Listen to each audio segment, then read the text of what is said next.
Okay, so this is made by the same creator that we watched yesterday. And the reason I'm saying yesterday is because I'm gonna post this obviously individually. I'm gonna post the first one that we watched on Monday, this one on Tuesday, and then and the next one on Wednesday. I'm just stacking up on videos and stuff. But today we're watching Six Deadly Theme Park Accidents. And Disney, of course, Disney's the first one. Big Thunder Mountain Railroad. Actually, you know the funniest thing? I've never been to Disney World. Comment down below if it's worth it to go. Disneyland may be the happiest place on earth, but that happiness came to an end on September 5th, 2003, when a routine ride on Big Thunder Mountain Railroad turned deadly. What was supposed to be a thrilling adventure through a runaway mine train became a real-life nightmare inside a dark tunnel. It was just after 11:20 a.m. when disaster struck. The train had just climbed an incline when suddenly something went horribly wrong. The locomotive at the front of the train derailed, and the Oh passenger my cars, still full of god. riders, detached and kept moving. Inside the tunnel, panic erupted. Some passengers managed to This is a scramble out of the little wild. wreckage, while others remained trapped, waiting for help. Emergency crews rushed to the scene, but it wasn't easy getting to the victims. The ride's Frontierland location was quickly sealed off, and cast members in coonskin caps tried to keep park visitors away. Now, see, this is like back then, and people probably thought it was the most trustable thing.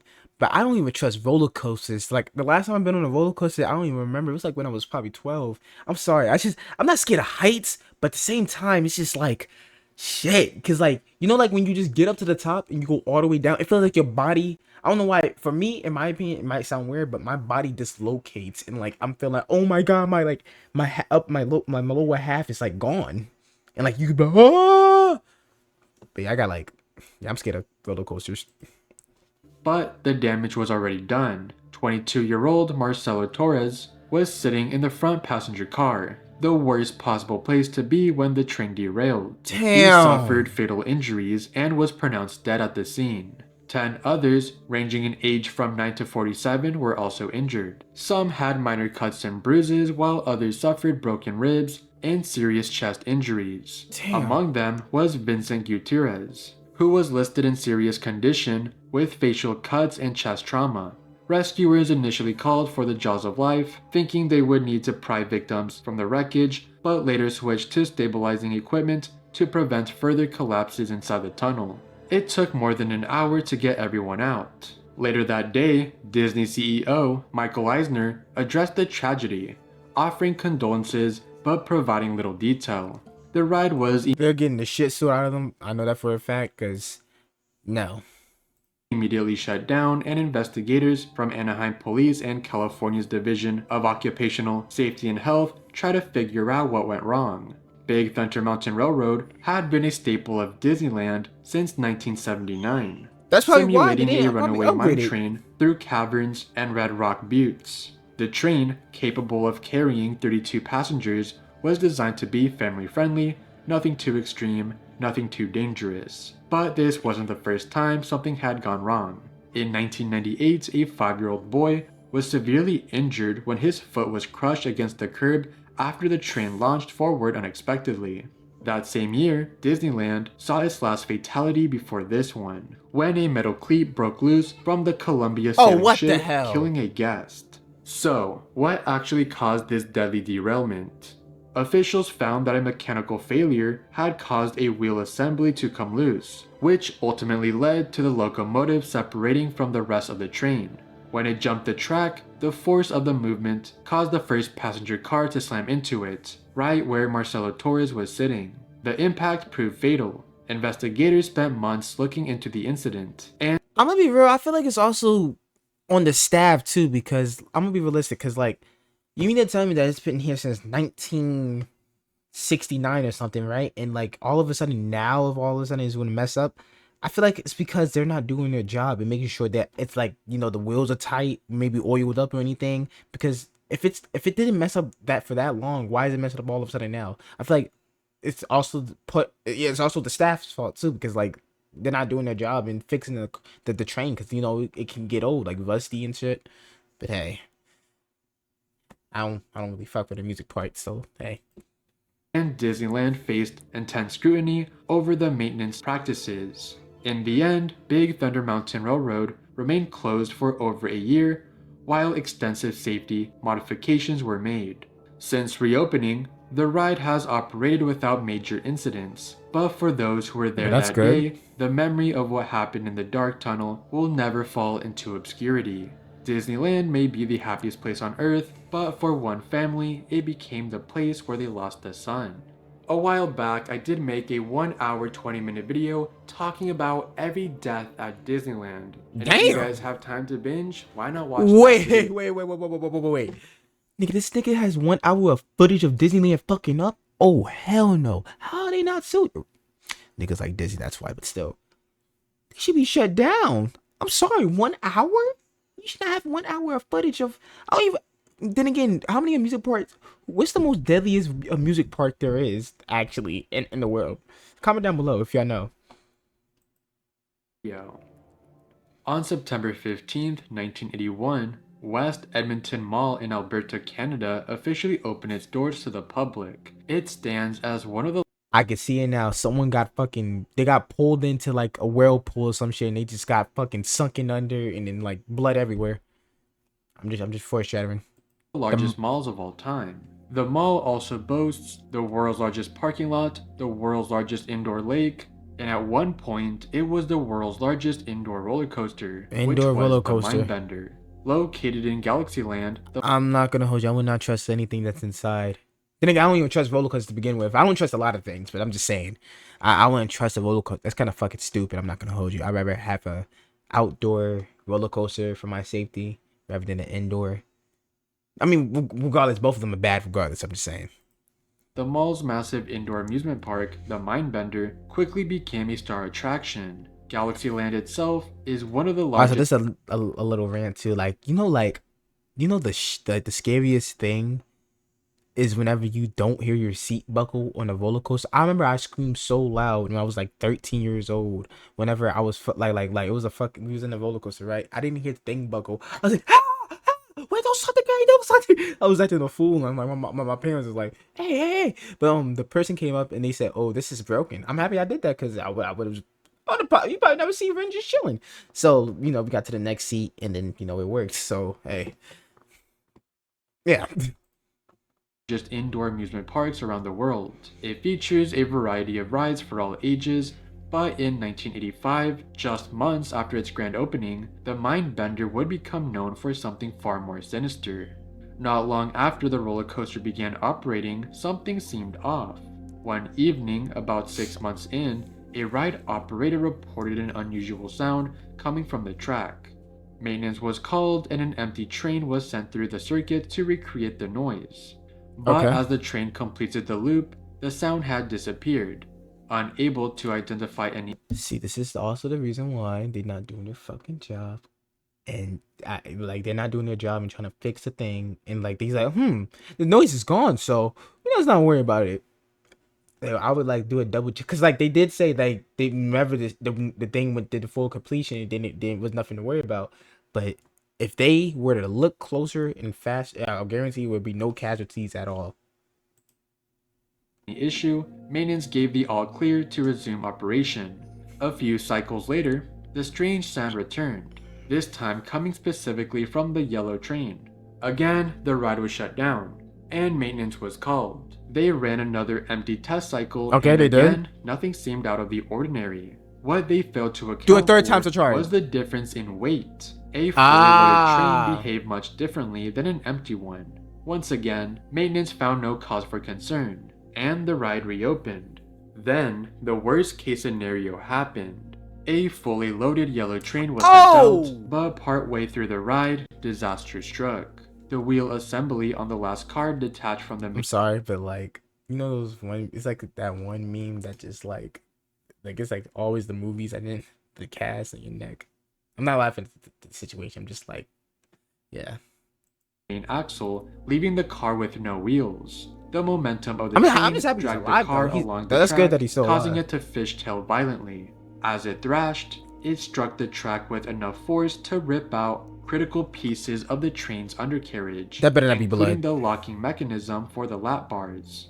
With nothing holding them in, All 4 riders in the last car were thrown from the train, plummeting 25 feet onto the concrete floor below. Oh my The train, now out god. of control, continued along the track but lost too much speed to complete the upcoming vertical loop. Instead, it rolled backward and crashed into a thick support pillar, finally coming to a violent stop. Almost every rider in the yellow train suffered some form of spinal or neck injury.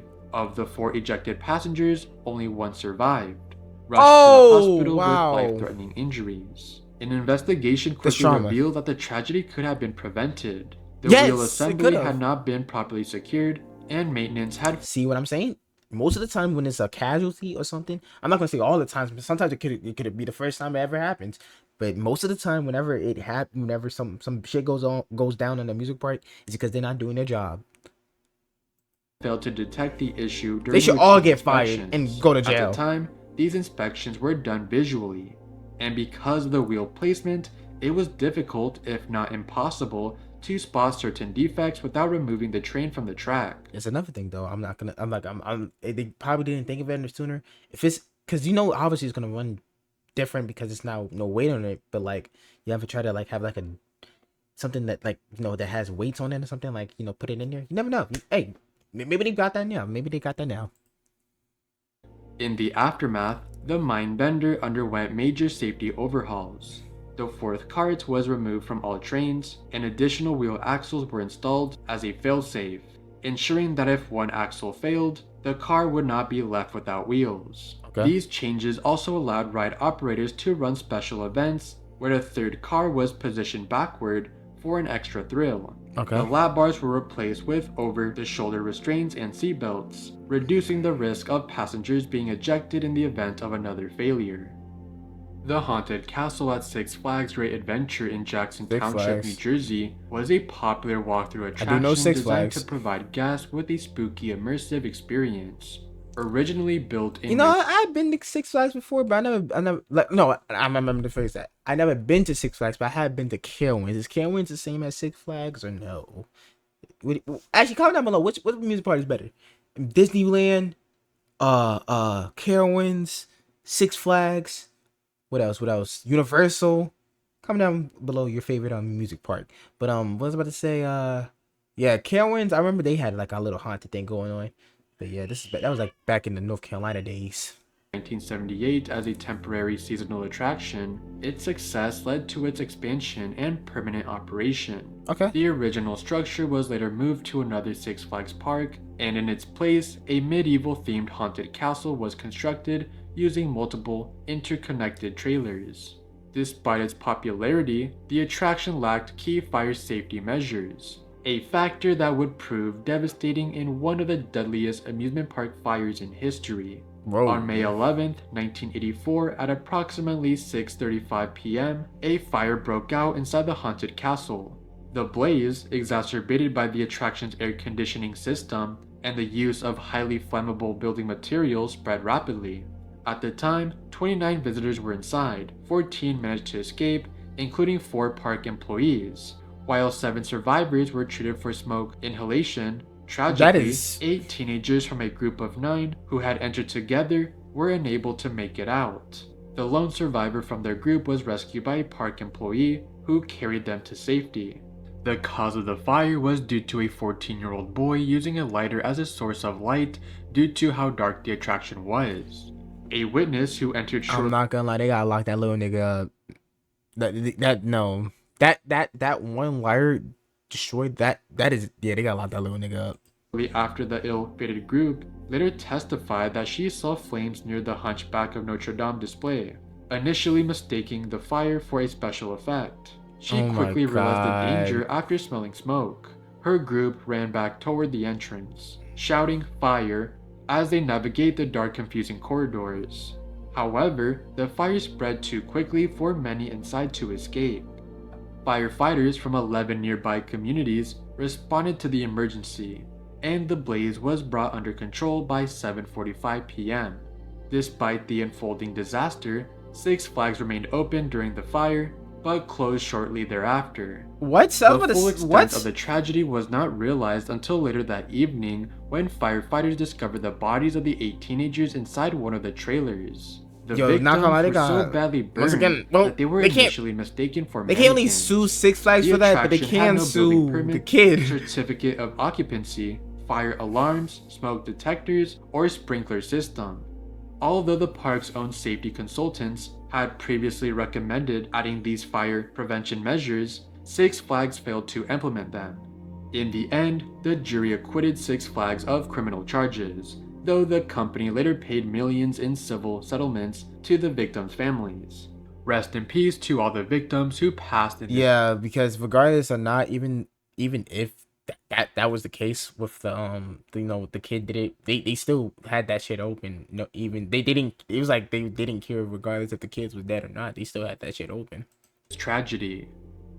Action Park, often dubbed the most dangerous amusement park in America, was a Most New Jersey dangerous. attraction known for its extreme, Wait, poorly Jersey, designed park in America was a New Jersey attraction my hometown. known for its extreme, poorly designed rides and a complete disregard for safety. Opened in 1978 in Vernon, New Jersey, the park mainly focuses on water-themed rides. Popular for its wild attractions and slides, 6 people are known to have died directly due to the rides at the park. God However, damn. there is a possibility that Action Park could have claimed more lives, as it was very common for someone to get injured. So, as of right now, there's 6 confirmed fatalities that happened in Action Park. Wait, hold The on. first tragedy If it's happened on that July many, 16, then why are they not 1980, and took trying the to life like at of least close it 19-year-old down George or Larson make it Jr. better? On that day, the teen visited Action Park and suffered a fatal head injury on the infamous Alpine slide. The accident occurred when his sled jumped the track due to a faulty brake, sending him flying off course. He was violently ejected and crashed into an Is he still embankment, alive? striking his head on a rock. The impact left him in a coma, and he later succumbed to his injuries. The Alpine slide was already notorious for its high-speed crashes and brutal wipeouts. But one of its most unsettling features was the warning sign, which was placed at the entrance. Oh hell no. Instead of reassuring riders, it made the risks painfully clear. If you don't sign the release form, you cannot ride the Alpine slide. Oh, because they're not The paying for sign your bluntly stated, hospital adding that parents bills. had to sign for their children. The message also made it clear that racing was forbidden and that kids under 10 years old weren't allowed, a rule that, like many others at Action Park, was often ignored. 2 years later, on July 24th, 1982, Action Park would claim another victim, which was George Lopez. No, not Mr. Electric, but instead a 15-year-old boy.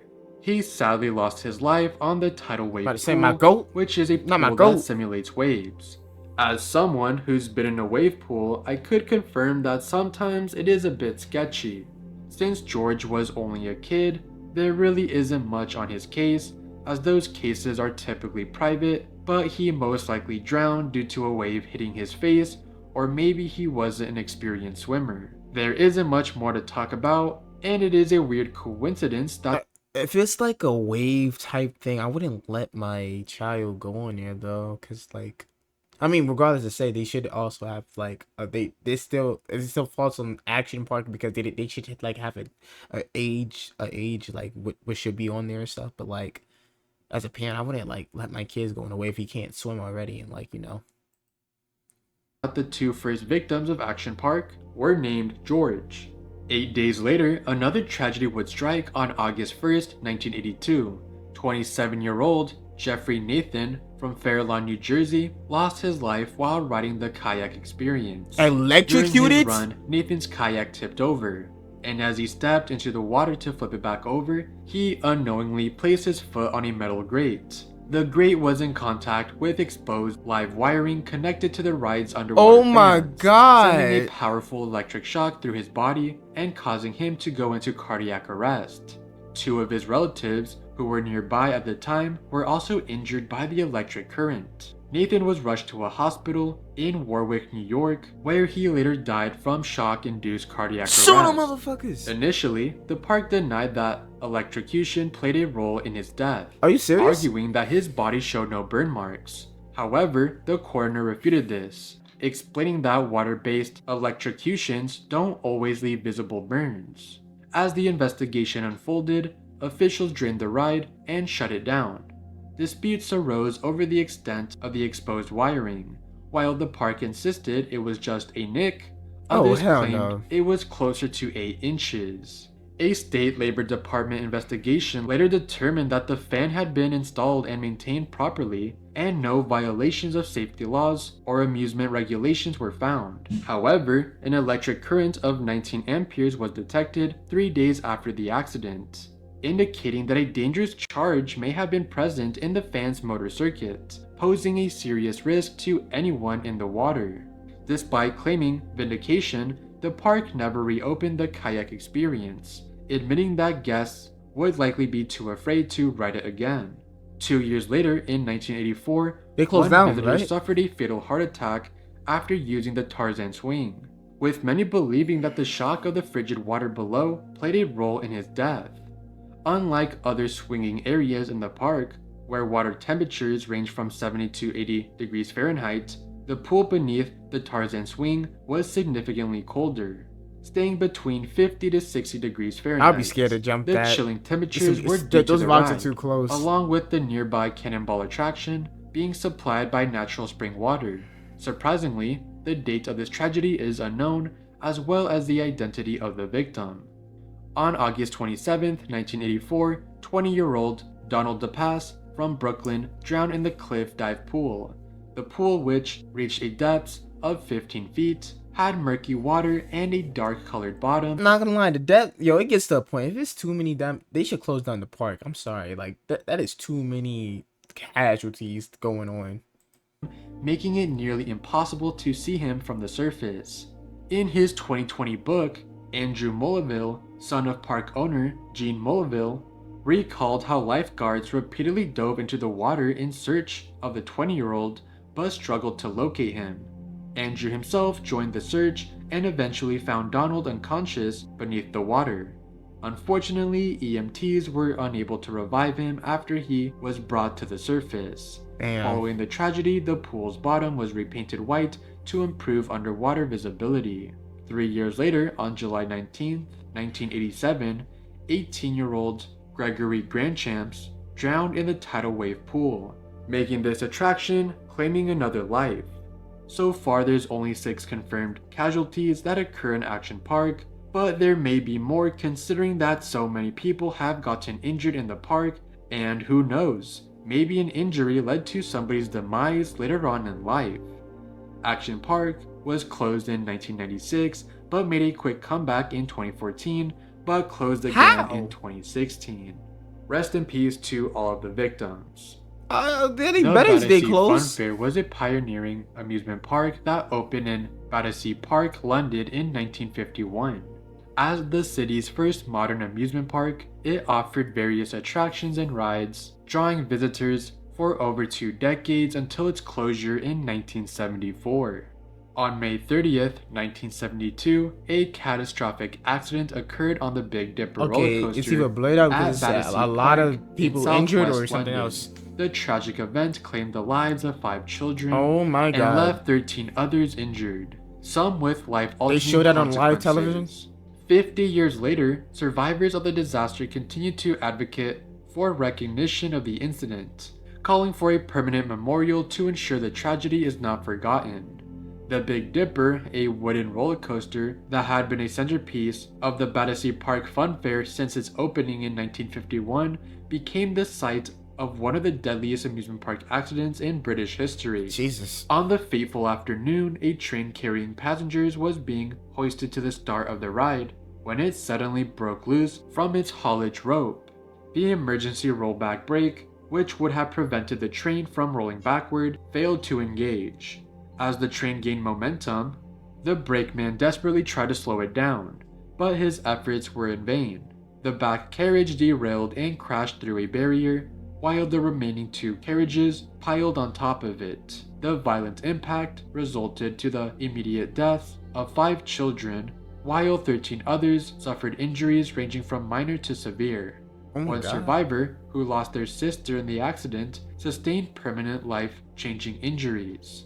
The aftermath of the disaster revealed shocking negligence and mismanagement. A thorough inspection of the ride uncovered 51 faults, highlighting the unsafe conditions under which it had been operating. Investigators found that the Big Dipper had a history of mechanical failures, Does he have to like including blur a prior incident the where a logo or train ran something? backward without stopping. Additionally, after a fire damaged the ride in Dude, 1970, second-hand replacement parts, already over 50 what was he years old, blurring? were used to restore it. Further inquiries into the funfair's operation painted a disturbing picture. Reports surfaced of managers frequently being intoxicated, staff members Oh abusing wow. drugs, and safety procedures being ignored. The I'm brakeman not gonna lie, I'm not really surprised because this is the fucking 1970s or some shit. 1950s, 70s. Them niggas like, you know, yeah. on duty during the accident had been dismissed prior to the crash and was never questioned by the police. The unsafe structure of the ride also played a role in the severity of the disaster. One victim, who initially survived the crash, ultimately fell to her death due to a rotted handrail giving way. Legal proceedings followed, with 3 men facing manslaughter charges. The case went Yeah, to as they should. Wansdorf Magistrates Court in early 1973, and a lengthy trial ensued at the Old Bailey. Despite overwhelming evidence of negligence, the ride's manager and its inspecting engineer were acquitted on November 20th, 1973. However, in 1975, Arun Tucker, one of the survivors, successfully sued the son of the ride's owner in the High Court and was awarded £5,500 in damages. Despite efforts to That was a revive lot back Battersea then, I'm Park's assuming. funfair by replacing the Big Dipper with a modern steel roller coaster named the Cyclone, attendance remained low. The tragic accident had cast a shadow over the amusement park, and coupled with additional development challenges, it ultimately led to the fair's closure in September 22, 1974. For decades, the disaster faded from public memory, with the site of the accident becoming inaccessible to visitors. Survivors and relatives of the victims pushed for a proper I commemoration of can't the see event, anything. advocating for a permanent memorial at Battersea Park. Their efforts finally came true on May 30th, 2022, the 50th anniversary 2022? of the tragedy, when a cherry tree was planted at the site. The mayor of Wansdorf presided over the ceremony, unveiling a plaque honoring the 5 It children took who lost their over lives. 50 years for them I to don't do know this? why it took 50 years for them Yeah, to that's add a memorial, insane. but better late than never. And That's also, rest in peace crazy. to the victims. Expoland, located in Suida, Japan, was originally established as part of Expo 70, the international exposition held in Osaka, designed as an amusement zone to complement the World's Fair. The park quickly gained popularity and became a long-standing attraction in the region. For over 3 decades, Expoland entertained visitors with its extensive selection of more than 40 rides and attractions, including 8 roller coasters, as well as a variety of restaurants and shops. Despite its early success and prominence, a tragic accident in 2007 would ultimately lead to its permanent closure. On May 5th, 2007, Because when I was Expoland's born. Togo stand-up roller coaster Fujinrajan 2 derailed in a catastrophic accident. The derailment resulted in the death of 19-year-old university student Yoshino and left 19 other guests injured. Initial reports estimated the number of injuries to be as high as 40, with 31 40? individuals requiring hospital treatment. As authorities investigated the cause of the accident, they discovered that a broken axle had led to the derailment. Shockingly, none of the coaster's axles had been replaced in 15 years, revealing a severe lapse in maintenance. The accident had widespread repercussions throughout the amusement park industry in Japan. A subsequent inspection a month after the accident uncovered additional cracks on the axles of another coaster train, Oh, further wow. highlighting the park's neglect. In an attempt to recover from the tragedy, Expoland temporarily closed but later reopened, hoping to regain visitor confidence. However, attendance sharply declined as public trust in the park eroded. The park's reputation was damaged, Oh, that shit's too and damn on close. December 9th, 2007, it shut down once more due to the lack of Like, visitors. the roller coaster, that By shit's too. February I thought I would 9th, hit my head. 2009, the park's owners made the final decision to permanently close Expoland, marking the end of what was once a thriving amusement park. Although there was only one casualty for this ride, I decided to talk about this one last, considering there was over 30 people hospitalized. And Wow. to everybody that I talked about in this video, rest in peace. Yeah. If you guys like this video, you will love this one right here, where I find the origins to disturbing YouTube videos. And if you're new here, consider subscribing. Well, that was that was a twist, but like and subscribe and share this with your friends, of course. And also comment down below if you have explored any of these, like any of these amusement parks. But like he said, RIP to all the people that lost their lives, and see you in the next one. Peace.